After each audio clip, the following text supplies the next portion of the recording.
ಇದು ಸಂಸತ್ತು ಏನಿದೆ ಇವರು ಅವ್ರನ್ನ ಹಿಂದೂ ಧರ್ಮದಿಂದ ಉಚ್ಚಾಟನೆ ಮಾಡಬೇಕು ಅನ್ನೋ ಒಂದು ಮೀಟಿಂಗ್ ರಾಷ್ಟ್ರ ಈಗ ರಾಹುಲ್ ಗಾಂಧಿ ಅವರು ಹಿಂದೂ ಅಲ್ವಾ?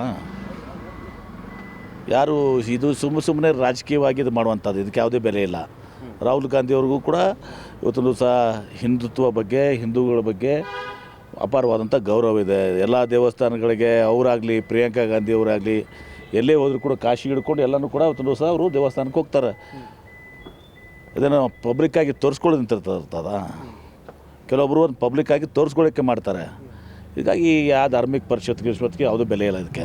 ಇದು ರಾಜಕೀಯ ಇದಕ್ಕೆ ಅವೆಲ್ಲ. ಮನುಸ್ಮೃತಿ ಬಗ್ಗೆ ಟೀಕೆ ಮಾಡೋದಕ್ಕೆ ಈ ಥರದ್ದೊಂದು ಧರ್ಮ ಸಂಸ್ಥೆ ಕಡೆ ನೋಡಿ, ಮನುಸ್ಮೃತಿ ಮನುವಾದ ಅದೇನಿದೆಯಲ್ಲ, ಅದು ಮಾನವೀಯತೆ ವಿರುದ್ಧವಾದಂಥದ್ದು. ಹೀಗಾಗಿ ಸ್ವಾಭಾವಿಕವಾಗಿ ಎಲ್ಲರೂ ಕೂಡ ಅದ್ರ ಬಗ್ಗೆ ಹೇಳ್ತಾರೆ.